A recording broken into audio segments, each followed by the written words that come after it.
Welcome in to Shot and Vip, a podcast brought to you by Inside Carolina this football season. Co-hosting this, I'm Taylor Vippolis, joined by my fellow Carolina football letterman and teammate, Jeff Schoettmer. Before we get started today, I have to remind everybody that this podcast is brought to you by Johnny T-Shirt, the official sponsor of all the Inside Carolina podcasts. So if you want to support the people that support us, head on over to Franklin Street or johnnytshirt.com and treat yourself or somebody you love to some more Carolina apparel, because the truth is you can never have enough of Carolina gear. They've got such a wide selection of football stuff. They have the jerseys, the t-shirts, the hats, you name it. They've got it at a great affordable price. And not to mention, they are locally and alumni owned and operated. It is great people over there, people that you should want to support. And don't forget, Inside Carolina premium subscribers save 10% off their orders. Jeff, Carolina beats a Power 5 opponent, Minnesota, 31-13. The Golden Gophers come to Kenan Stadium, and North Carolina handles them. What were your initial takeaways when you watched this game? Never take winning for granted. We're 3-0 and on to conference play, and the game was kind of funky, just, the rhythm of the game. But, anytime you can beat a Power 5 opponent in a non-conference game by 3 scores, we'll take that any day of the week. And I know Coach Brown was talking, in the summer, in the preseason, about how hard our schedule was. And, for us to start 3-0 is a fantastic way to start the year. The game, to me, it was kind of like we drug Minnesota out into the deep water and slowly drowned them till their death. It wasn't like an uppercut knockout shot. It was, death by 1,000 paper cuts, and we were chipping away. And then you look up in the fourth quarter with 2 minutes to go, and we're up 31-13. Minnesota is a well coached ball club.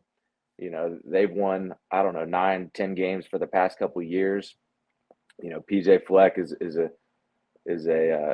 well-established coach, and he's won at a lot of places. So, to beat them and as handily as we did, it's impressive. So, good for North Carolina.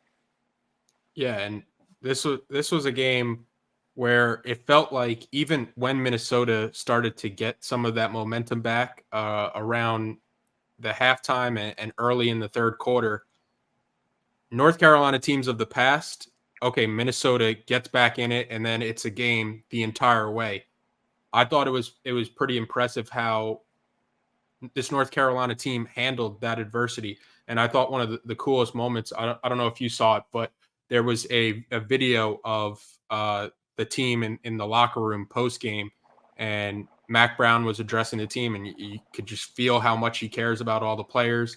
And they had a cool moment with Mitch Mason where they were like, this game was a lot like Mitch, where this North Carolina team, no matter the situation that they get put in front of them, they're going to fight. And for the most part, for a fan, for an alumni, for a letterman, like really that's all you could ask for a team that they are going to fight. And when you have a team as talented as North Carolina, when you have a quarterback as good as Drake Maye, a team that's going to fight like that, that's a team that you could go to battle with on Saturdays. And speaking of Drake Maye, this game was really only close because of some of the interceptions he threw that kind of kept North Carolina in the game. And I think you could look at what he did and be like, oh man, Drake was a little off tonight.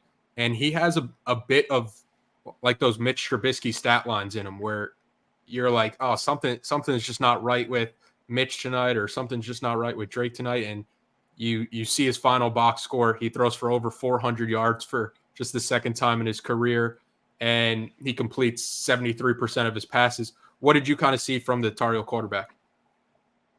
I think it was the quietest 400-yard game I've ever seen, and all levels of football.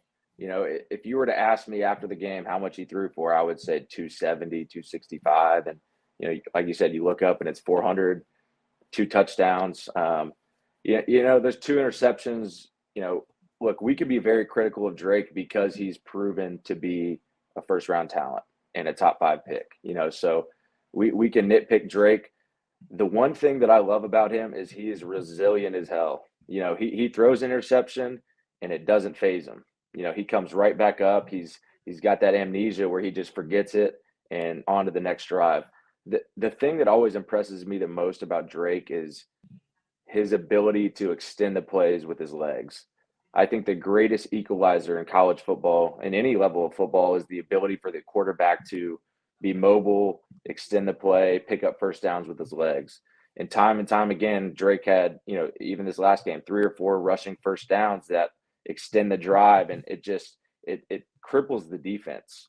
It sucks the life out of them. So, obviously he had 2 interceptions, and we can talk about the defense and how they stepped up to the plate and responded like a good defense should, and held Minnesota to, I think, 3 points off of 2 turnovers. So that was awesome to see. But Drake is, he's throwing it to the right guy.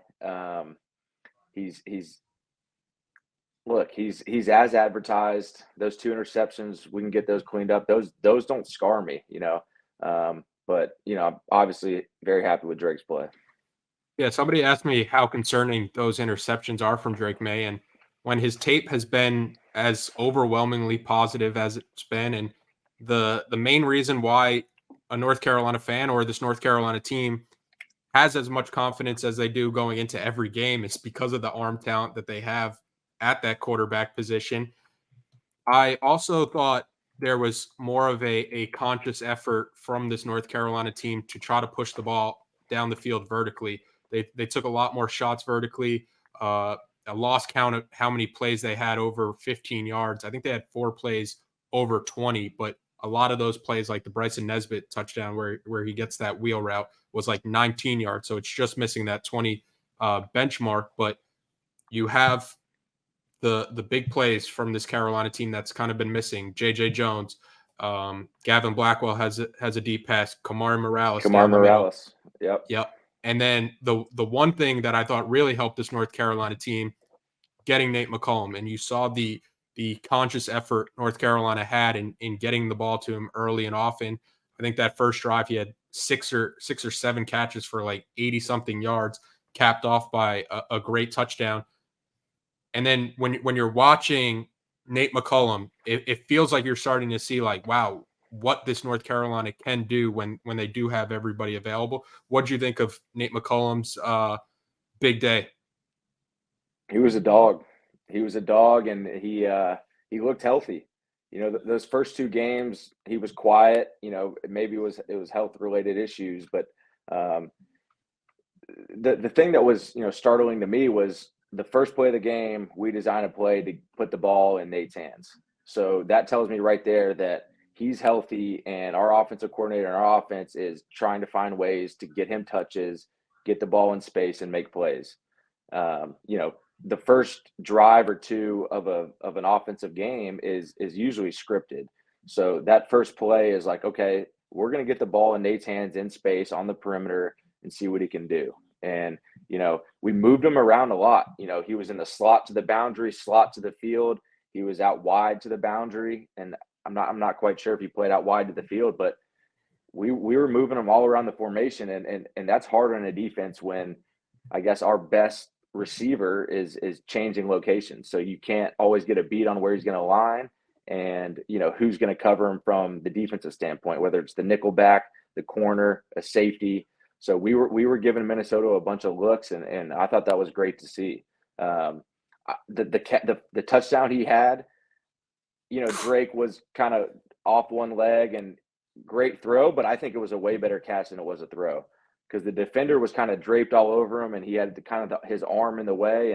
And Nate, look, he's shown that he's produced at the ACC level, and that's what Carolina needed. We needed a guy that was going to, take the reins over from Josh Downs because he left a big void in our offense. And Nate looked like he was as advertised. There's a lot of talk in the offseason of how impressive he was and, that he was going to step in right for Josh and kind of, leave no slack. The impressive thing to me about Nate was I think we gave him another jet sweep in the 3rd or 4th quarter.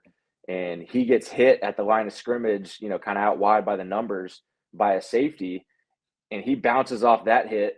Another guy comes to hit him. He bounces off that, and he fights for the first down and gets it. I don't think any other receiver on our team is making that play. He showed physicality. He was seeking out contact. None of our other receivers are doing that. So just he showed to me like he's healthy and he's ready to make an impact. We need that senior veteran leadership from a skill player outside of the running back room, and he provided it. Yeah, the first two games I thought highlighted why North Carolina went out and got two big-time receivers in the transfer portal, and I thought this third game kind of showed what their offense can do when that talent is producing. And it's an unfortunate situation that we're never going to get to see this offense with somebody like Tez Walker, because all of a sudden the ceiling Hey, is Vipp, even. don't say never. Never say never. Don't say never. Don't say never. Never. I don't have any insider info, but look, there's a chance, right? Never say never. If there's a will, there's a way. There's a will, there's a way. But also, I wanted to go back to some of the long plays for the North Carolina team. I have the box score pulled up. Nate McCollum had a long of 46, Kamari Morales 55, J.J. Jones 39, Bryson Nesbitt 19, Gavin Blackwell 38, and Omarion Hampton had a catch of 17 yards. One of the quietest players on the Carolina offense was Kobe Paysor, who kind of stepped up in that role in the slot when Nate McCollum missed the first game due to injury and then only played 8 snaps in the App State game. I think it's tough because Kobe Paysor seems like he's most efficient when he's in the slot, but you have a better option as a slot receiver in Nate McCollum, and I think you saw that. So if you're Carolina, Kobe Paysor has 1 catch, 4 yards. How do you find the way to get your best players on the field and get somebody like Kobe Paysor more involved? And it is nitpicking because Carolina wins 31-13. They put up 400 plus yards passing, but it does feel like he does have the talent to be out there and be out there contributing. For sure. And through the first 2 games of the season, he was the most reliable receiving threat. And sometimes just, in the game flow, he doesn't get involved, and we have other guys that are making plays. Nesbitt had 4 catches for, I think, 60 yards. Like Blackwell had one, a long one, Morales. So, like, we were getting other production from other players, and this just wasn't Paysauer's game, But I kind of want to talk about the drive in the fourth quarter. We're up, I think, by 10 points. 10 or 11 points at this point. And how many times watching Carolina football have you seen, we have a 10-point lead in the fourth quarter. Our offense goes 3 and out. We give the ball back to, the opponent's offense, and they go down and score and make it a ball game. The drive we had, a lot. The drive we had in the fourth quarter, I think it started about 10 minutes. We go 11-play drive, a mix of runs and passes, move the ball on a good Minnesota defense and put the ball in the end zone to go up 3 scores with, 4 or 5 minutes to go. That was like, okay, our team has potential to actually do some big things. And then to even add on to that, our defense comes out and gets a 3 and out, and now the game is completely done. We're up 31-13 with 2 minutes to go, getting the ball back. So that complimentary football we played in those last 10 minutes was something that we haven't seen before, consistently. So that was the most eye-opening thing to me in the whole game, was the ability to take a 5-minute drive, finish in the end zone, and take 5 minutes off the clock in the fourth quarter when we needed it the most. And it was a mix of, tight end catches, receiver catches, running backs. It was the whole squad. The offensive line blocked well. So I know your initial question was talking about Kobe Paysauer, but I diverted and talked about that. But Kobe, we call audibles here, man. Yeah, we call audibles. That's kind of where my mind was going. But Kobe is going to be, I think, our second or first leading receiver, at the end of the year. He's a great player. Great is a strong word. He's a very, very solid college player right now. He has some ability, but like I said, it was great to see Nate go out there and produce like that because you can't have enough playmakers in the skill positions. Yeah, and that last drive that you were talking about, that 11-play drive, I think one of the most encouraging parts about that drive is that for the most part, Carolina's run game was pretty inefficient the entire day. Minnesota was stuffing it and forcing North Carolina to beat them passing, and that's something crazy to say when you have somebody like Drake Maye. But I think at that point, Carolina was rushing for like over less than 2 yards per rush attempt. And then that last drive, they were having more success. You have Drake Maye rush for 5 yards. Omar Hampton rushes for 17. Drake Maye for 6 again. Drake Maye for 12. British Brooks 3, and then 4, and then 6. And then they cap the drive off where you have British Brooks and Omar and Hampton in the backfield together. They fake the toss to Omar and Hampton, and you get that like little inside handoff to British Brooks, who scores from 1 yard out. The encouraging thing from North Carolina's perspective is that they weren't able to run the ball for 3+ quarters, and then when a team knew they were going to run and wanted to run, they did find a way to get that. And you saw more creativity from Chip Lindsey when you do have two backs. Did you notice that with Hampton and Brooks in the backfield together? I feel like let's Yeah, find more ways to get them on the field. yeah. I mean, both of those guys are beast with the ball in their hands, and they're beast blocking. So, um, yeah, I like that way better than a direct snap to British or Hampton and running that Ram package. So, look, as long as we put the ball in the end zone when we're in the red zone, especially inside the 5, whatever we want to run, I'll take it. Yeah, I'm also glad you mentioned the blocking that you get from the running backs, because that was something that Omar and Hampton, I think, struggled with at times last year, where he felt almost unplayable with pass protection. And you say that, and it's like it sounds harsh, but like pass protection from a true freshman running back, that's something you didn't have to do at the high school level. His pass block rate, according to Pro Football Focus last year, was 49.4. It's in that orange territory. This year, it's up to 82.5, a tremendous increase. And British Brooks is not too far behind him in the pass pro.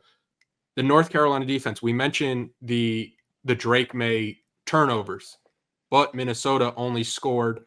That was another reason why I when somebody asked me if Drake Maye's interceptions were concerning, I said no, because North Carolina's defense, they held strong, only gave up 3 points off those 2 turnovers. What was your kind of general takeaways just watching the defense?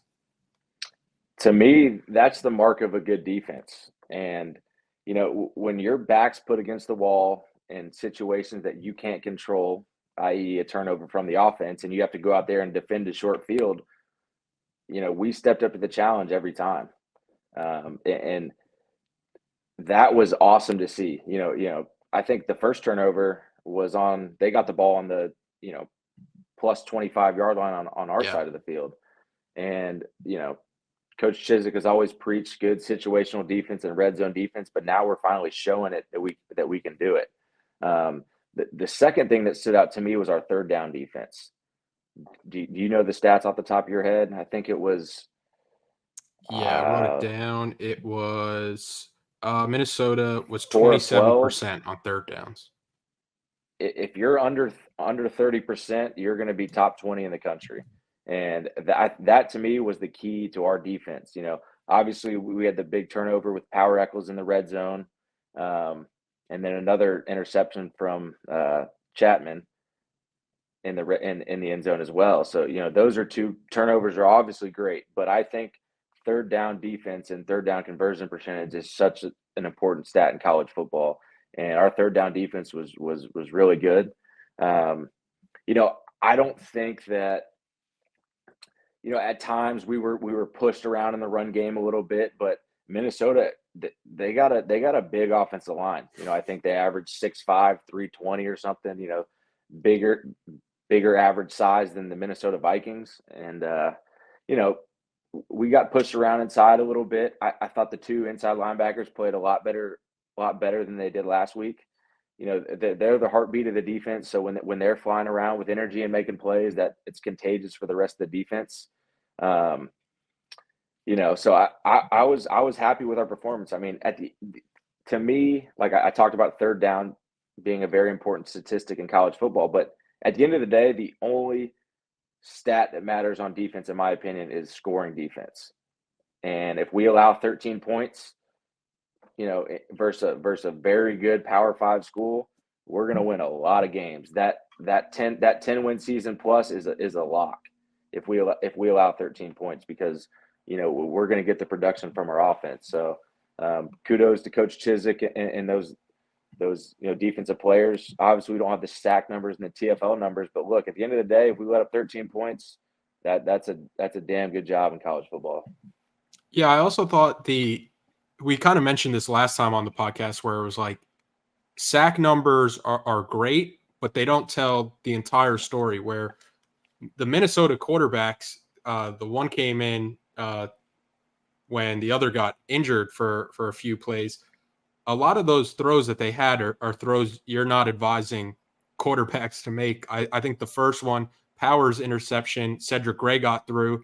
The quarterback just throws it. It gets tipped off the tight end's hand. Power picks it off. The second interception, Des Evans is barreling down with his hands up. That's a sack probably 90% of the time. Most quarterbacks are willing to just eat that sack there and live to fight another play. He just throws the ball up in the end zone. Armani Chatman picks it off.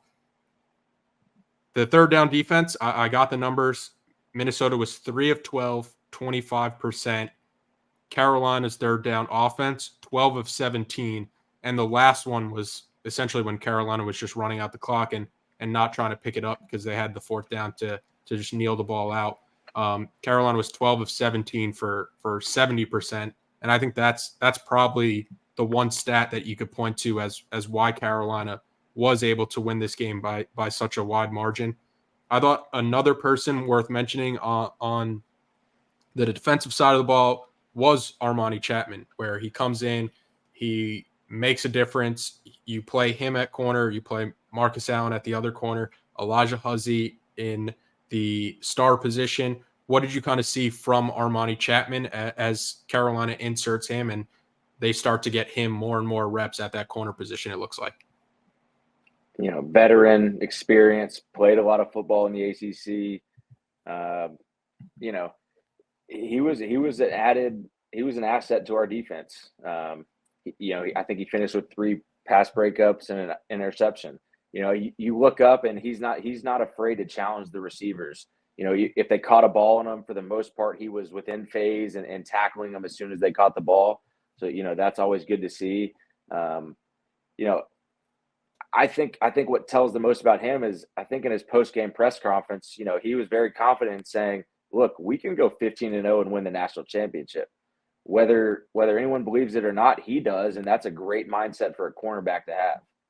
That's honestly the only mindset you can have, because you have to be a little crazy to play corner, because, you're on an island most plays. So, that confidence is going to be contagious, and I appreciate his words. And whether we can go 15-0 and win the national championship, I don't believe so, but he obviously does, and I love his confidence, and he keeps playing like that. That's going to be a big boost for our team.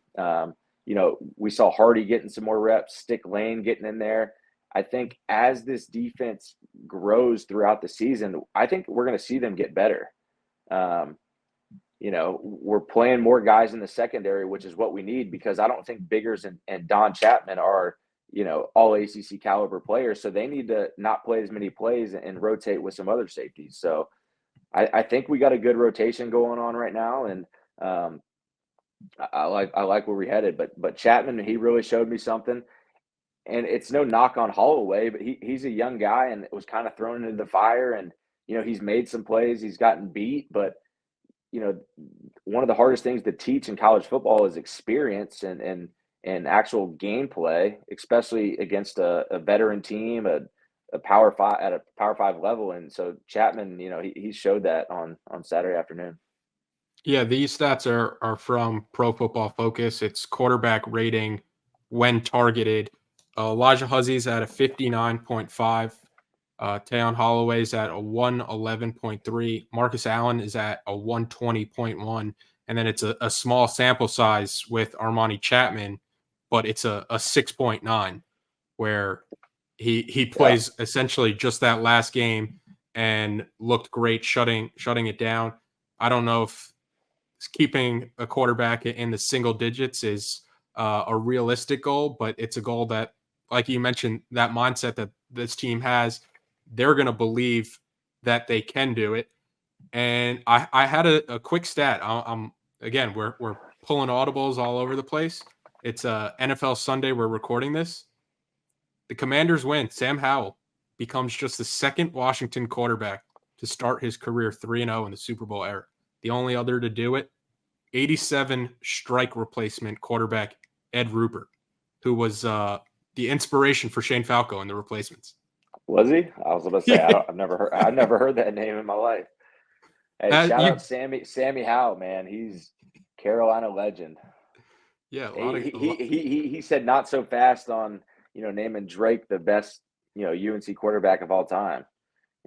Sam's like, watch what I'm doing. I'm 3-0 in the NFL, so y'all pump the brakes on this Drake talk. It's a lot of it's good company in the quarterback conversation for Carolina, especially the past few decades. But as Carolina gets ready for this Pittsburgh team, Pittsburgh has had a struggling offense. I think I saw the stat, Phil Dracovic, the past two games is like 18 for 52. It's been 2 losses for this Pittsburgh team. Historically, Pat Narduzzi has given these Mac Brown teams a lot to handle in comparison to our Fedora teams that always seemed like they found a way to beat these Pittsburgh teams, no matter what our team looked like for the entire term of the season. How does this North Carolina team match up with this Pittsburgh team who does want to be physical defensively? Yeah, I'm going to be honest. I haven't seen them play a live game, but like you said, just knowing the Narduzzi system, and they're going to be aggressive, pressure 5, 6, 7 guys, play quarters defense. Um, look, they're a well-coached team, but I think hopefully we're taking that next step of we're going to beat the teams we're supposed to beat by a good, comfortable margin. We took a step forward in this week, and we're 7-point favorites against Minnesota at home, and we run away and we win by 18 points. That's the sign of going good to great, is when you comfortably cover. Good teams win, great teams cover. So good for the Heels on that sense. But in all honesty, seeing them, extend leads and comfortably win games and not having nail biters against Power 5 opponents is fun to see. Because you look around the landscape of college football, you see Alabama have a tight one versus USF.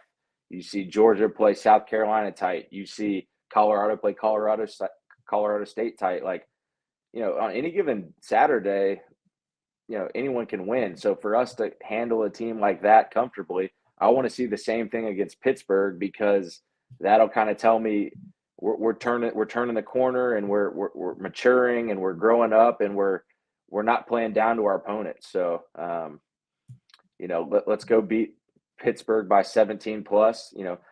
Dracovic 2 years ago at Boston College, everyone was projecting him to be a first-round draft pick. So he is talented. Yep. So we'll see what happens. Yep, Carolina on the road, their first true road game of the season. How did that aspect kind of affect you playing, going on the road, where we always hear it's hard to win on the road? What specifically do you think it is that makes playing on the road tough? There's a couple things. I guess just like traveling, kind of getting out of your rhythm, getting out of your comfort zone. But, obviously the opposing stadiums, crowd noise affects the offense. I was at the UF game last night, University of Florida versus Tennessee, and the Swamp on a Saturday night. I mean, that was as loud as I've ever heard a stadium. And Tennessee had to call timeout 3 different times on offense because they couldn't communicate the play across from one side to the other.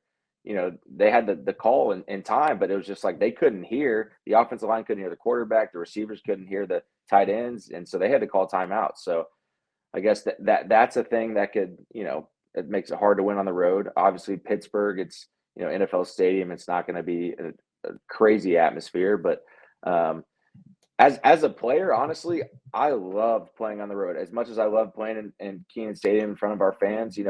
Going on the road, it's just like you and your bros, you and your boys. It's you against the world, and it's that mentality that you take, and it's fun.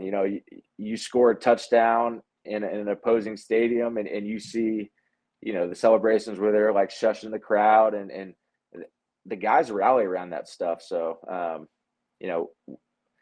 let's see. Last time we played at Pitt, what happened?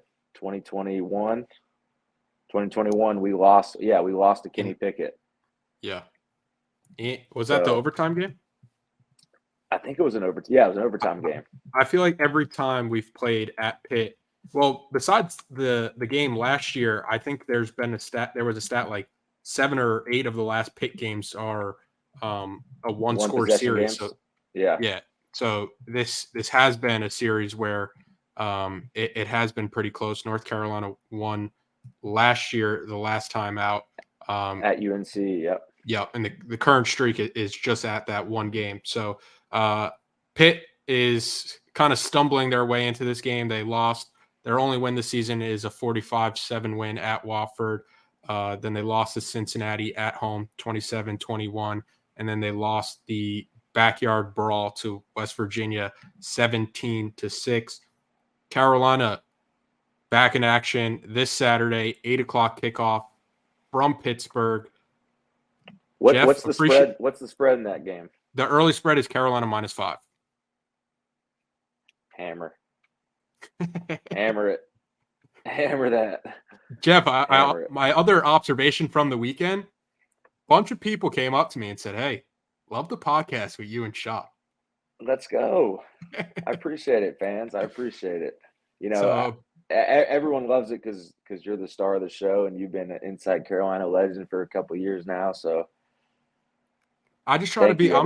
I know this is a football podcast, but I just try to be a good facilitator. I'm a good point guard, Kendall Marshall vision. See where you want to go. But yeah, appreciate everybody who said anything. Appreciate everybody who's watching and listening. Shopman, appreciate the time as always. Always, brother.